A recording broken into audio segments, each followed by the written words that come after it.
What's actually happened since then is that you realize that there is a system that you can put into place. It takes a lot of work, but you can learn how to set yourself up to get the clients you would like to have, so you can sort of write out a recipe of how to put your materials and stuff together to entice the right people. Hello, this is Eric Bobrow. Hi, I'm Enoch Sears. And this is the Architect Marketing Show, the show about getting better clients, better work, and better fees so you can love being an architect again. Eric, today we have a surprise because last week we talked about the show outline for the next couple episodes and we outlined what we'd be talking about. Today we're going to mix that up a little bit because we've had something happen. We've talked to a couple of architects and we're actually going to be bringing them on the show to talk a little bit. So more on that later. But also this week, our colleague Richard Petrie published an excellent article that really talks about, last week we sort of touched on the mission.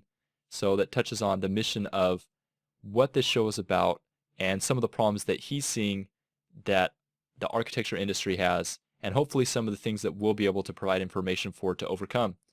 So Eric, do you want to talk a little bit about the article I'm referencing? Yeah, Richard's really angry, and I really have to agree with him that architects are just not treated the way that they deserve. I imagine you feel that people often don't value you, don't appreciate what you can bring to a project. They even see that you're an unnecessary cost in some cases, and that architects are facing a silent war against sort of ignorance, people just not understanding what you do, not understanding the value you bring to the project, and that often so many people have given up, have surrendered to just, well, that's the way it is. And really, you don't have to, accept it. Eric, I thought it was so interesting that Richard being an outsider, and when I say outsider, I mean he's not an architect, so he comes from other industries. And it was very interesting, me being an architect, so sometimes we have our heads down so much, we lose sight of maybe how we're perceived from the outside, and it's helpful to have that outsider view. So one thing that I thought was very fascinating about what he said is he was shocked when he started working with architects about sort of the things that architects do and the way they operate in the way of, kind of talking about their value and the lack of understanding of what architects do. And I'm just going to throw out one statistic here that he quoted in his article. And you can find that article by searching Google for the silent war architects marketing. It'll come up. But this was from a study by architectsjournal.co.uk, and they found that in the UK, in a survey of 2,031 adults, 79% don't know that architects ensure buildings comply with health and safety legislation. So, if you ask me what an architect did, I have to take tests. That's sort of the core function of an architect. If you look at the definition in the state of California for an architect, basically our mission is to protect the health, safety, and welfare of the public. What does that statistic tell us about, and how does this lack of knowledge, why is it a war? I think that we really have to fight to be recognized, fight to be understood. Now, it doesn't have to be an aggressive fight, but it has to be a determined one. And you have to have the right tools, just like any type of war, so that you are actually facing the challenges with effective strategy and weaponry, even toolkit, that, will help you. In today's episode, we're going to be looking at two architects who had great success in overcoming these challenges. In fact, they've gone from, let's say, having enough work to get by to having so many inquiries and qualified prospects coming to them that they can pick and choose, and they can reach that really amazing state where they can do what they want. They can pick the projects they want, the ones that they're going to enjoy and that the ones that they're going to be proud of. It's really quite something how in literally just months or a year for each of them, they've been able to shift by learning some marketing strategies, learning a marketing system that has sort of changed them from waiting for clients to come to actually being able to manage a whole flow of client inquiries. One of them is an architect in Baltimore. He's been a client for a long time. His name is Peter Toohey. His small residential firm, 3 people, He's done some amazing things. He's learned one key strategy that's so easy to implement that it keeps him in touch with potential clients as well as writers and editors. And so he's top of mind, and he's now been published numerous times, which has brought him boatloads of work. It's really quite something how that one little strategy has worked. Yeah, that's awesome. And I love how in the full interview, which we're going to give you access to at the end of this show, basically, Eric, he talks about the strategy that he uses to get published, but then also he even mentioned a couple of upcoming articles that he knows he's sort of already scheduled in. And I just thought that was so cool because it sort of takes the veil off of this process that, for me, before I knew about it, just seemed so mysterious. Right. Now, of course, as you mentioned, the second architect who was interviewed by our colleague Richard Petrie down in New Zealand is Mona Quinn. And she's going to tell us she's going to tell us about the systematic approach that she used to get the results that she's experiencing now in her business. And that result is, and I just love the way she put it, Eric, and we'll definitely have that outtake, and you're going to listen to that. This is the surprise I was talking about earlier, that we would have these two guests on the show. But she talks about how she's able to just love what she does, and you could hear that passion in her voice, talking about it from such a positive light. And so she talks about that it took a system to do that. She talks about two of her favorite things from this system, this marketing system that allowed her to get there and work with the clients who appreciate value and who appreciate good design and who don't haggle about price. And she also even talks about one simple strategy that she used to get over 150 leads in one single weekend. Oh, amazing. I love it. I mean, it's this kind of stuff I love because this is something that you can apply in your business. And this is the information, Eric, that I wish I had when I was starting my firm several years ago. And I mean, quite honestly, I think this information is so valuable that we could charge for it. It is that powerful. Of course, we're not. We're out here giving away for free, but that's a sneak peek. So with that said, here's Mona Quinn and Peter Toohey. Okay, hi, welcome everybody. And we've got Mona here, Mona Quinn, celebrated architect and marketing genius. As a big level, just to put it in perspective, can you just tell people where you were and where you've got to by improving your marketing skills? So where I was probably, I had done a couple of interesting projects, and I had also realised there was a sort of a certain range of architecture I enjoyed doing, which was old houses, residential houses, and then I just finished this really large project, which every architect loves to do.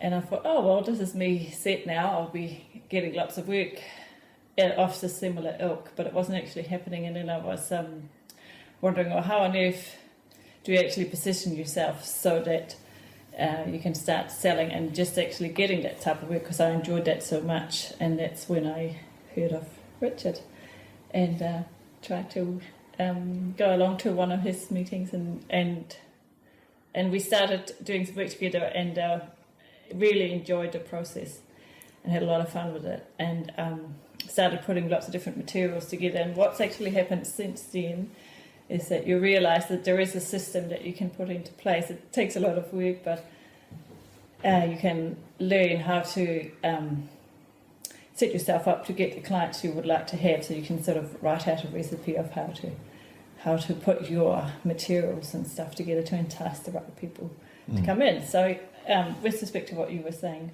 where was I and where am I now? What's really great is that the inquiries that are coming in now is already determined to be in the style and type and nature of work that I enjoy doing, and also the people you work with are really lovely people as well. You know, the perfect client who really appreciates the sign, and they don't really haggle about the price either, that's the sort of two major things, which is quite hard to get every time you actually do a job.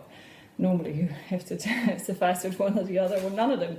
So I think that's been the greatest pleasure.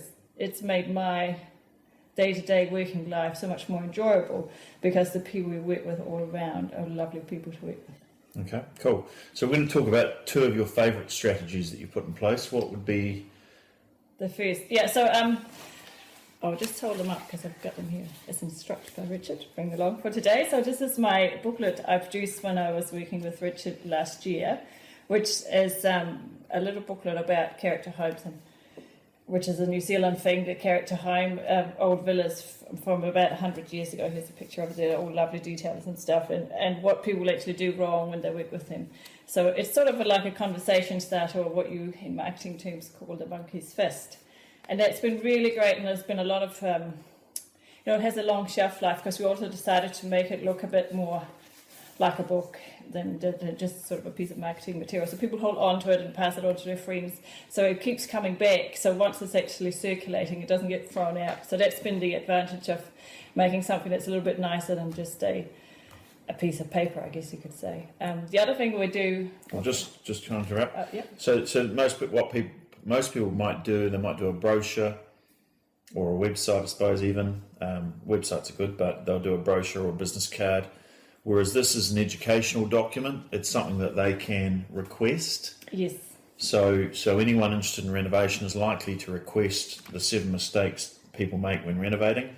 And in here, it positions Mona as an educator, as an expert, and as someone who hands out advice, so therefore she must be an expert and she must be good. So it's a chance to indoctrinate people who are, and identify, it's a chance to indoctrinate them, but also identify who is looking at renovating.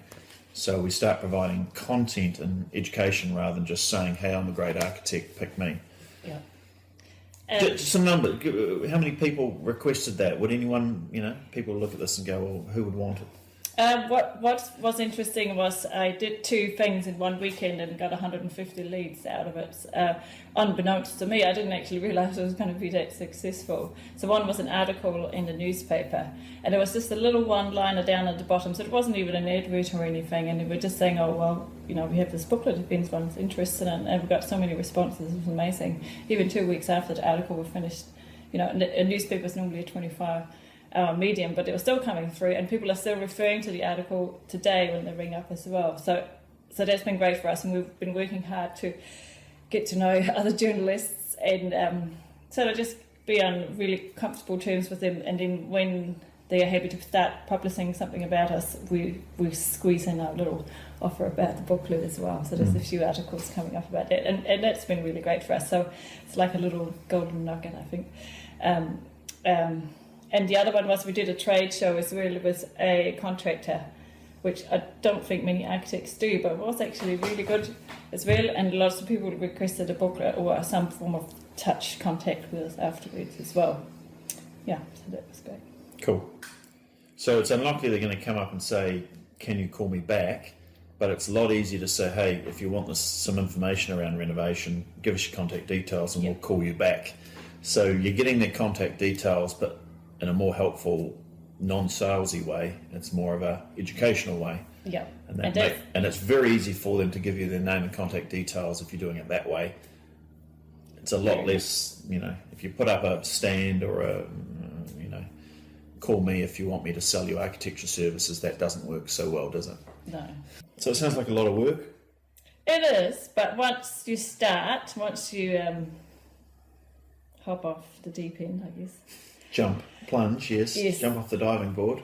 And also recognise what your strengths are and what your weaknesses are, and get some help with the things you're not very good at. Then it becomes fun, because then you can start estimating, well, how fast is it going to be for me to do this? And then, I've got a really great idea, but all of a sudden you actually know to get it from the wake up 4 o'clock in the morning with the idea stage to put it together into a marketable product or / presentation and send out. And that's the beauty of building up a system of production of ideas around you. It's not just a system of producing things, but it's about surrounding yourself with the people that can enable what it is you want to do into the business. Cool. Thanks a lot. So hopefully you learn a little bit from Mona.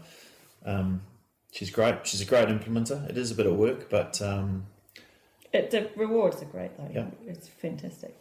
Yeah. So, and again, that enjoyment of work, that's been the biggest one for me.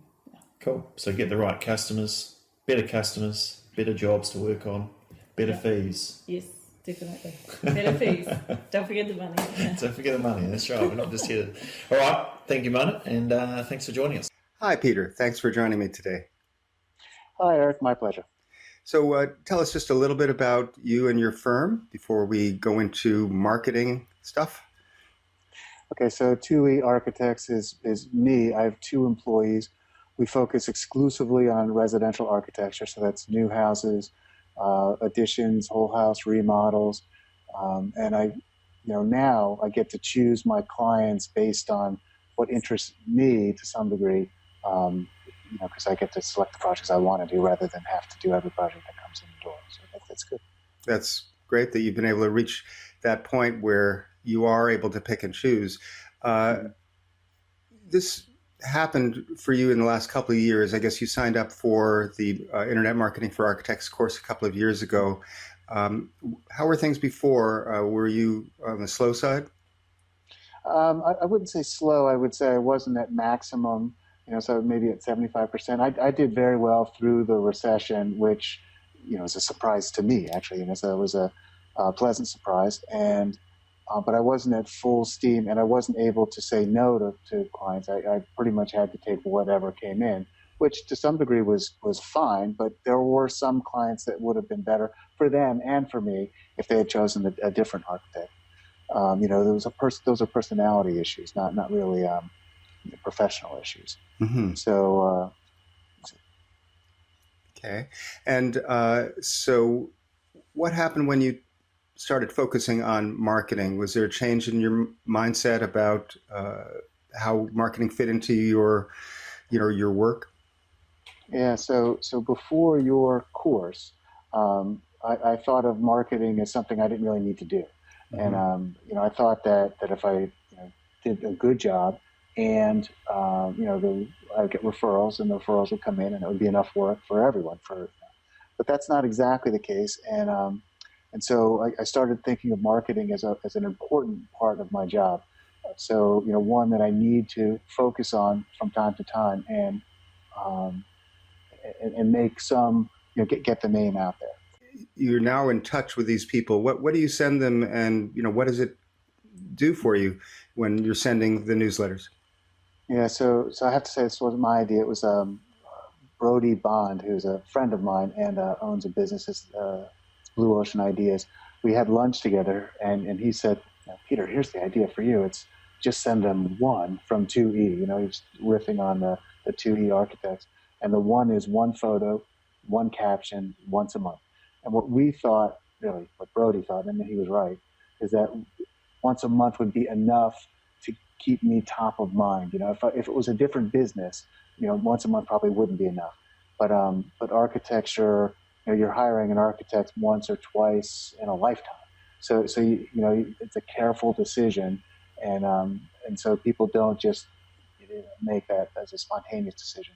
So if they get a bunch of emails, it looks good for me. So the photo I send, sometimes it's a floor plan, sometimes it's those are after photos. I send renderings.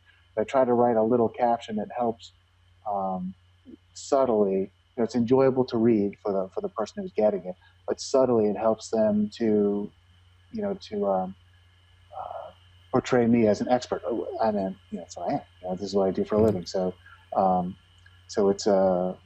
I try to express that. Mm-hmm. So they get one image and one caption, and it keeps reminding them that you're there and that you do interesting work. And are there links? Does it take them to your website or what? Yeah. So my plan there was to update the website enough that I could link to the website, and that would be a good thing. But the reality of the situation is I'm not equipped. I'm not a computer guy, so I'm not equipped to update my website. So instead of that, I early on switched to Facebook. And now I'm switching it again from Facebook and back to Facebook to Houzz. So both of those websites are very, very easy to update. And so, for example, last night I did this. So I put a project on Facebook and linked to that. And the whole process takes me about an hour, maybe an hour and a half, because it takes me a while to come up with just the right caption. That's the hard part. What you need is the links so they can do something and see more if they want to. So when they click on it, they go to your Facebook page where there are more images of that project? And very recent images, right? So I can update Facebook in a matter of seconds, but to update my website takes longer. And the same thing with Houzz. So I have a presence on Houzz.com, and that's also extremely easy to update. Right. Okay. So you're keeping things fresh. You're also each month reminding people that you're there and that you're doing some creative work, and you show something interesting or beautiful or both. Exactly. Now, ultimately, that you've kept in touch with a lot of people. I understand that some of them are more influential because they, in turn, reach people. So you've been putting on your list or added to your list some editors and writers. Is that right? Right. Yeah. So part of what I'm trying to do is keep the TUI architects growing, and the way I see to do that is to influence the people who influence others. So, one is interior designers, so I keep them on the list. But the one that you mentioned are, writers, local editors. I try to meet them and then get them on the list. I tell them I'm going to do that, and normally they're, excited because they want to see the images too. But as a result, I'll be in, again, this is in Baltimore. So Baltimore Magazine in July, and Chesapeake Home is supposed to run an article on me in August. The reason I say supposed to is they have a new editor, so I'm not sure whether the new editor is going to take the plan of the old editor. I suspect she will, but I don't know. So you've been published, I think you said 4 times, or more now. Okay, so tell us just about how many times you've been published and what has been the result. Have you gotten direct inquiries from these? Yeah, so I find it to be, so I would say like around 8 times now published. And one national magazine, like a Remodeler Today, or I don't even know what the name of it is. But it's a national magazine rather than a local magazine. For me, I think the better ones are the local ones because people look through them. And I do get direct inquiries from published work. So I'm always interested in trying to do that for, plus it impresses my teenage kids. Like that. It's hard to impress a teenager. Right. So the newsletter is going out to a variety of people, including these editors and writers. And so you're finding that some of the editors or writers contact you about the work that they've seen, or are they just saying, I have a space in my calendar, let me contact Peter Toohey because, just comes to mind. It's both. So a couple of months ago, I was in Chesapeake Home because they needed a bathroom. Peter, do you have a bathroom? And she called me because she gets this monthly reminder that I'm, a person that can be called. And so I said, yeah, I got a bathroom. What do you want? This one, you got this one, you got that one. And she picked one, and then she wants to do another one because she liked 2 as a part of the Baltimore Sun. There's a remodel of the newspaper. So, again, it's another avenue. So it's both though. So the one most recently, I sent an email out maybe 2-3 months ago. It's a beautiful whole house renovation, and it's very much publishable. And the writers and everyone, they want to do it. So it hasn't been professionally photographed yet, and there's some issues of timing, whatever. But we're working on that. But so that's the one where it's direct. But the indirect is, where, we need a fill-in-the-blank kitchen, something. Okay. Well, it sounds like you're in a good place now, and you really don't need to make any changes in terms of the whole marketing side because it's working. Right. But that's, I would advise me, if I were advising me, just because something's working now doesn't mean you don't continually look at it and evaluate where it is, and again, like because it's working now doesn't mean it couldn't be working even better. So but for me, take a deep breath in 2 years, and then I'll start to think about maybe a year and a half. Start to think about what's next.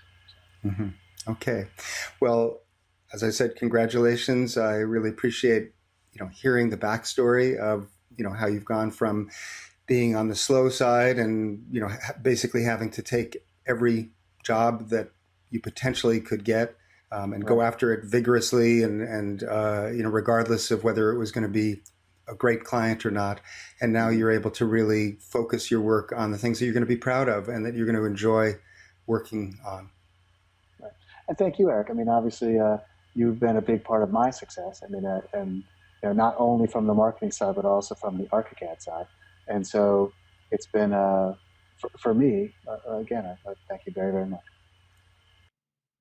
Okay, want to go into part two? Yeah. So Eric, I just love the way that both of those architects were so well spoken. They seemed well adjusted. It seemed that they had won the battle that we're talking about here. When we talk about the silent war, and at the first part of the show, we talked about it having two subcomponents, two sub-wars. The first one being just the lack of information, the lack of understanding of the public of what architects do, which leads to the devaluing, and it just makes us harder to, I mean, what we want is what they have, where the client comes in, they understand what an architect does, they're not haggling about price, and they're willing to pay a fee that is reflective of the value that architects provide. So that was the first word, the lack of understanding and the lack of education. And then the second one is the mindset that we have as architects, that it's either or. It's either loving what we do as architects, or it's going and being a lawyer or a doctor to make money. And Eric, I remember that when I chose the profession of architecture, I do remember thinking that. I looked at these different professions, and even at that time, people had told me, well, listen, architects don't go into it for the money, because architects, generally you're not going to get rich being an architect, is what people told me. They said, be a lawyer, be a doctor. Those guys, money flows with them, apparently, right? And so I accepted that. I said, you know what? To me, it's more important to do something that I feel is making a positive impact in the world than making loads of money. And that is almost an admission. And so I guess, Eric, the second battle, of course, is how do you have both of those things? How do you still make a decent living? How do you not struggle? And at the same time, how do you, live out your passion of being a great architect and influencing the built environment? Yeah, I think that that mindset is so important, because you need to be able to approach this whole process of marketing, understanding that it's really an extension of the natural human need to communicate, to contact people and share who you are, what you offer. It's not about selling. It's about offering value. And so that's something that we're going to be looking at in our next episode of the Architect Marketing Show, is the mindset about marketing that changes it from being something commercial and maybe not connected to art and creativity, to something that is so connected to your core of who you are and what value you bring to your clients, that you just are excited about doing it. It's part of, living and breathing, is communicating to your clients in a way that they go, you've got it. I want to work with you. Absolutely. And the way I like to think about it in my own mind, Eric, is just like oil. So it's the same sort of way I think about money, that, I'm not going to be any happier with 5 million gallons of oil versus the oil that's in my car. But if there's not enough oil in my car, the car breaks down and I'm in an unhappy place. Enoch is unhappy. Wife is unhappy. Kids are unhappy, And so I just try to think of marketing as the same thing. This is the fluid that is causing our business to flow, And so just really quickly, Eric, why don't we talk for a minute about what stood out to us about the interviews, and give the listeners, we're not obviously including the full interview here in the show because they are rather long, but we are going to give access to the interview, and we'll include the link later on in the show. But take it away, Eric. What was your kind of insights and thoughts about what Mona and Peter shared? Well, it was interesting that both of them are using newsletters and sort of a regular contact with clients, and finding that it just makes a huge difference, that they are tactfully and in a way that is interesting and educational, sharing information about their work and the projects that they've done. And yes, it does take some effort, but it is paid off handsomely. So I think they both also found that by doing that, they're getting published, and that makes a huge difference. I mean, I think any architect will recognize that if you can be put into any piece of media, whether it's online or print, and be in front of people in a way that, you're being portrayed as an expert who's done some noteworthy work. That is, you've won, certainly one big battle to do that.